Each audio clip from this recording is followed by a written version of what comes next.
assalamu alaikum birasu tv assalamu alaikum birasun kol ngal konton wurarola mbal konton na mbal bela kairo nyinin kala na la kaira ba ka participant be konton tu ani nyin president to mal be tu munketa president woleti nga konton baka ni sidi keba nga fanan konton baka ni nyin president dol to ma mumela be tu communauto vraiment kal konton kal tentu kal jay alla lo nya nyimala birasu communauto fo karola donc kala kuma kan ke la moyle nga kuma kan moyle nge moyle voilà donc bulo le bi num motari num wole atina mais bon e question mun ki na num nyenu pour kan nyinin ka bon fonding ke wol nyanta na commune nyanta kala nyaadi le vraiment pour kan na commune avancer dino donc fonding ke wol nyanta lo mun nyanta kala fonding ke wol lo nyaati commune la karola donc ka nyinin ka wo ko la manam fana demande mo no vraiment c'est mun natino nanje voilà donc bunya question bunya ta kumayata e amoyo diata fana donc yela kuma ka moy bakil nga moy bakil ko voilà yalon bi dunia futata tunkungole to mu yalon ko bi fondin ke wollel tamu jamanoti fondin ke wollel tamu duniati don dawo da mu yaji avancement keta je bi fondin ke wollom katun kebal e kato kele baydum fenne man kolya kasate bondi ni kebal ta da fole sate fito kura sate lo alors génération tambita je génération ni be tout momo ya takel ni be tout momo la ta donc bi futata jamano munto bi tel delta mun tel fondin ke wolla jamano bole to bi donc bi ngamra nabira su komino bi fondin ke wol tellel nyanta lon nako bi nin commune avancé ta tel fondin ke wollo nin dum fana ma avancé fana tel fondin ke wollo mais toujours est-il que tel bira su fondin ke wol bira su commune fondin ke wol bo wollel ma toujours est-il que al exemple au tas de landin na dro par exemple besse ju région le ko mais est-ce que bi seju ko be bono la nan ne seju ko abina na bira su commune développer ndila ate possible no ata mira la fan parce que fana na fan sun dunolo donc ngamra abedami tel bira sun kol tel mu commune dimol kabo birin simbani bira su sate ko no weta falka en 19 village ol mulfo tellel nyantalo nako commune mun tellel tati fondin kewol tellel besila ngam bulo dunyo bulo kono tenga jutuna ya bondinda mol tema manam na sifatan fanso mutanga landi jana parce que exemple be kerine mulal ko siyata par exemple bi ni tata bawol kono bawol sererol damantije tukulorol bijele sererol bijele soninkel bijele e bewe me biri nate dami ku bawol ye nyin dondi ka dol be simile ya landi ye bawol dondi ko dum ni tata jolof c'est la même chose tukulorol ni narol ni nyum kunya ko tan wolle be jahaseri ni nata walo fananto wolle fanan biji bari ka balanne ni ko walo ka fu walo mais si yol be kono le donc ngamira nin tel fanan na birasu banko fanan ngawol mutanga be landi ngay lonkon tel mu birasu kolti kon tel nyantan tes mute bulol dila nyonna fondin kewol surtout bira musul faake donc ngalon ko commune on tel ba bouger ndinola wo fana tekke no la fayete il faut ko nan tel be kafula nyoma ngan symbole ke non kilonti bari wo biedum o ka commencer alon ko hani yato ni manque dali biri do mondi ni molka bemmiran kilin kunna ke bulo bulaji ni teta te kulute faye domoro la foyta te menta eni mo buka akeno ko tanke ni sine bu eni mo sina de no miran wala buka keno yo bar nyindo fana pour commune fana nga rassembler no nga ku kilon gebno wolo monti depuis affaire hôpital depuis à basage par exemple village au village abe association sotole mais mol mul yalon ko ni fondinkel mul biyalon ko sonta association la parce que ni man dali association programme wala ni mona ta fo pour que banco parce que bira so banco pour que bula banco programme auto mo rete ko dundi no la je c'est pas possible comme par exemple binte la simbandi bira so be dami simbandi birasun kolbe dawda mute ka association soto je donc ni aya tara misal fe mankol kunda sambu kunda wal fanan be bo nyam kon ni wol tata fol daltale déjà mais mbina jubelal ko ten tel birasu fondin kewol nga singa kachanu bake nin kachata comme ça be on be kala ngalo be kala nyabile pour mun satina vraiment parce que tonya be dami bi man sabala katola de tonyal diata de bari bi intel ta mun na banko intel fondin kewol nin tel wiltangan tesiti man sabina antarleje forcément ana fundole sita nyaato sa abe nyaabe yellala ben jelal de bar nin tel betu ta sinola nko ngam man sale batu ou bien nga jutu naya tambe dinna kuwol kono ko misal fe Yunus be ngedi wala nyum mun kama dam dro be kon jutu ta Yunus la mais ni ara londo di Yunus la xam di ala fo sembo dam manno mulba e bulodu na ko maka pousse pour ay futa la dami pour ni asinana parce que ni be sel la santo ni sel ta fay futa nyanta futa dami ka duma jubele mais ni man sele no be lorin duma ni bebe dulu dumal be kal ko wili santo la sa duma be futa la ji donc ni ngaw be bondi na kuwol kono ngalon ko vraiment ni intérêt do bi na lo ta mun keta birasula intérêt ti be ngam bulol la nyonga ngaki bakilin fa kilonti nga ko keskesi fo nga ko londinu ni o lota dam dron e alhamdulillah rabbil alamin tumando bato birasu komino pour ka pousse fondin kewol bi jembul ka karanal sotoli mais na karanal ye fitol soto na étudiant li il mumbe ko kono kana be ke kointo ñoo saboté ikana be ke kointo ñoo saboté kon ye katoke ye exemple je ka fuñol la parce que tonya be dami bi vraiment fondin kewol bi delle tamu ko beti delle be nabira su commune développer ndila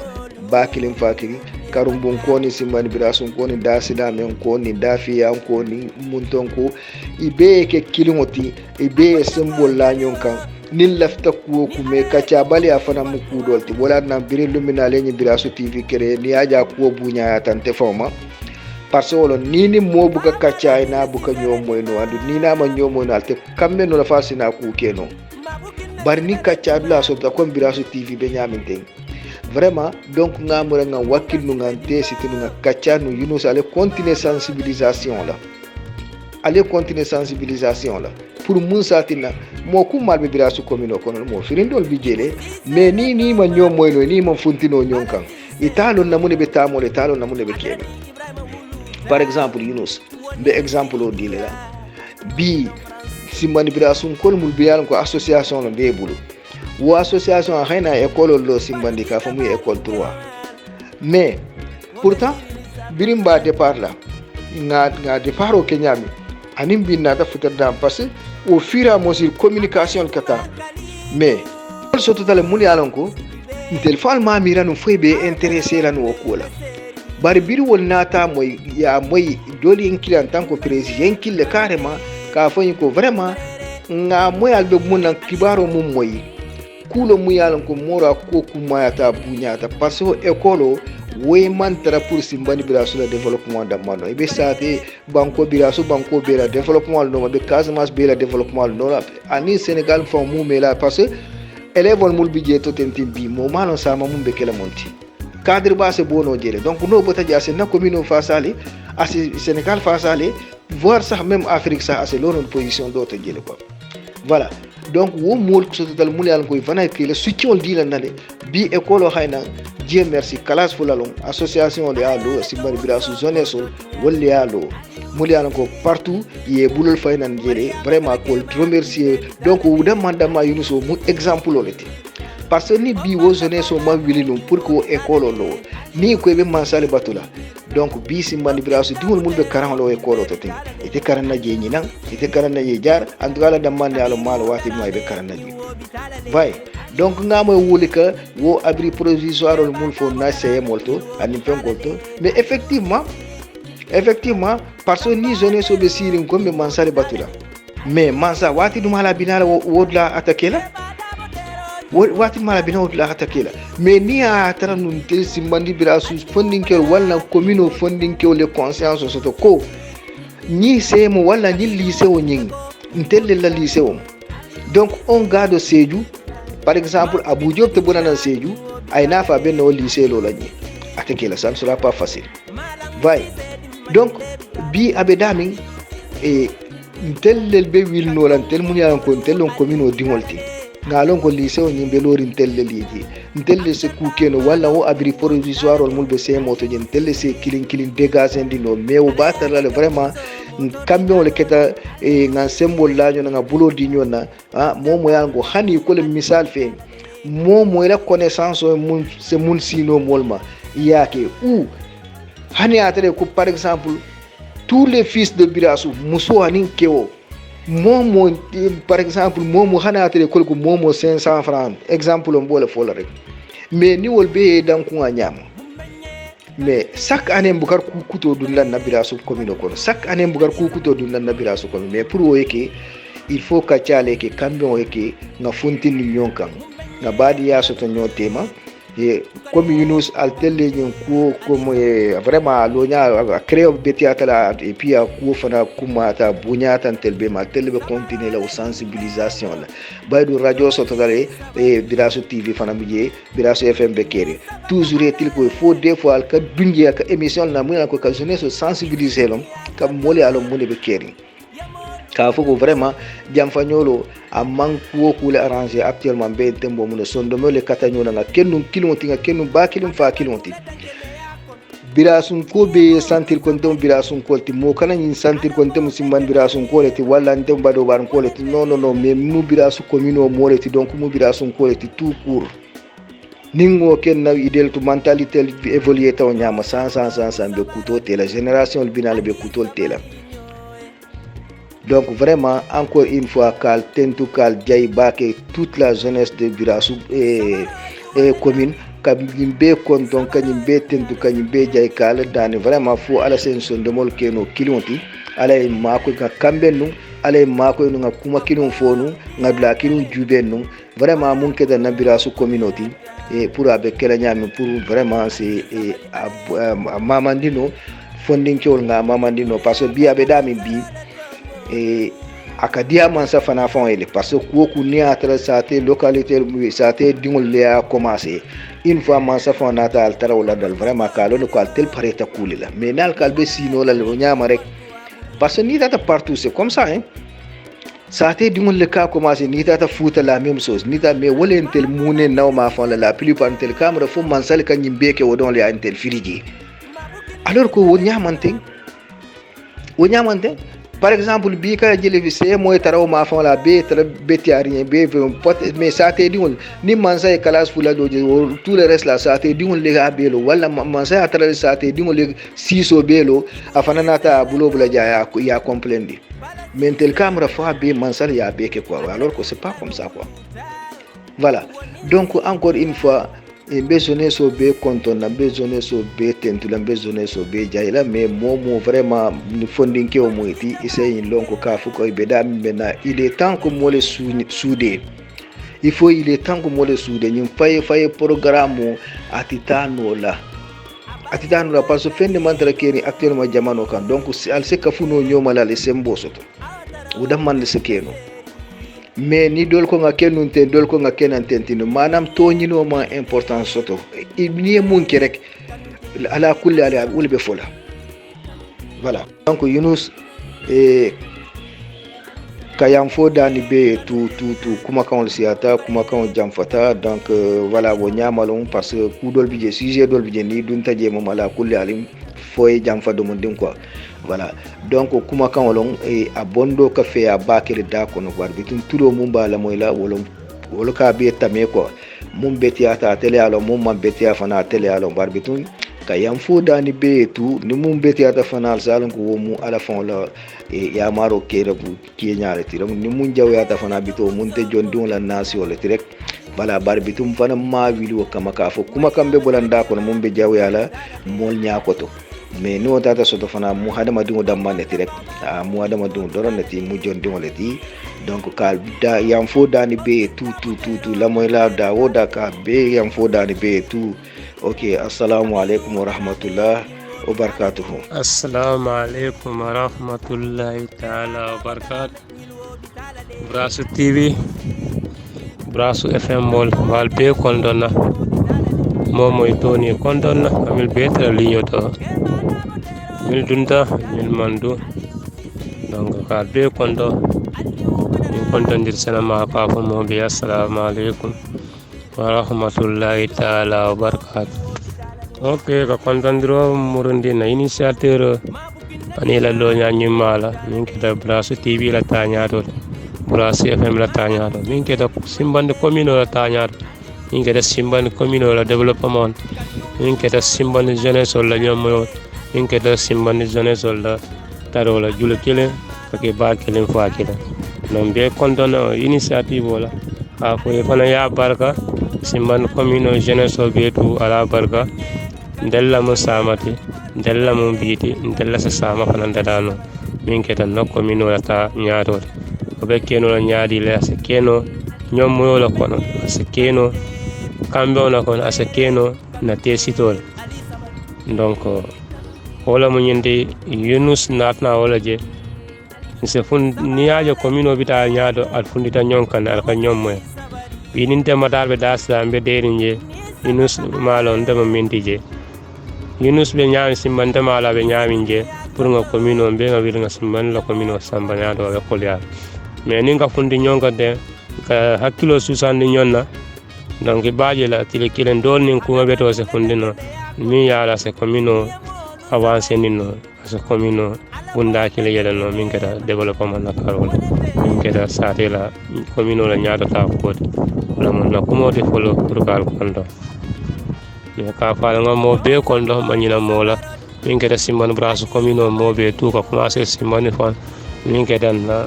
siège principal de ka mo be kondo nje kata fo mon ko likunda nyon kata fo badoba ka muruna ka digina kana walikunda santo walikunda dumo e kata fo karumbo kata tangondo nyol o seguna ya fana nyol ka jina kana fo bisasu dumo bisasu santo ka fundina kana fo Darussalam kata kenyima kunda bukar kunda le sama kunda o deten senyina sate dolo me hakilo balbe kanje manyina molan donc ko moy boy hotel ka wala mon nakumoti kamuru non ko ka fo nyandante sidilam ben te sidila nyaay no commune ta nyaato la ni futata commune doto ika fo lo wala ka lo de no commune on est très en retard. Pourquoi on est en retard? Parce que ku jamal manqué de no commune ni futata na semodo to ko bije mi yala nyanta kala bake pourquoi pas ka desidi nga kafu mero ya fan yi pondina abe damindo ani fondin kere do ko ke ni do ko ke e keloke anabe kala marsot na simbande semo la ko kala folo juju kana tara molla semo parce que ko karan folo ka arotar no baka wala njam fana ka dindel badande bake ni be karan tilo ka fundine kan sala sumya ka jine kan nyande concentré o nya wala mo folo contento nin ta dal lycée fana manque de salle de classe toujours on manya na sotala na simbande communauté man commune mi ala ke bi communauté donc nyanda commune nyanda tara commune mi ala parmi les meilleures communes de la région de Sédhiou mais aujourd'hui posé parmi les dernières communes de la région de Sédhiou min keta sate la tanya do min keta silolde kambe wolo ngapa nyame vraiment simban commune wala silolde wala dogo di ada communauté la corniche ngamen fono wolo ko bo mon ko kunda ka fundina bisazu tana fa ngamoro manke na kela kumi yano ni mero mi yanga mero sto mi yala asa simbandi fasa no asa lo simbandi no kuwa la e projet kilin demandé au CND mano même la torito folo na vida ta la gudro no soto vraiment ça de dantan mi yale ma électrifié une santé site no nyaade ça te la c'est électrification soto no nyaa ombe muwa na kela min keta grève de ka funde kay foydande banko mole konyembe nyami no communauté amanyabo mon kontan mon fanjeno commune mon fanjeno na région do loto nga fundina ko balance jeno nyaade be mu ko mi yaade nyanta kaccalale donc nunu inus itc sitino ka sa jube na kafu commune zone sol belo tout ngante city président be la sensibilisation sidano nyama en ville ngante city nonde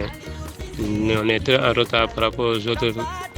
communes et surtout Sénégal jan ni min mande kabile le te city mulande fanande te city la ngayre ko ni mande nimbe kala anodo to ayke après na fira musique kayro e fundinambe almo kayro jidambe wala mun nakumoti wassalam wala mun anal badi malo nal kanunte dol tero dol dogo dol kotoma donc min keta mataru woluti le président de l'ASC Darou Salam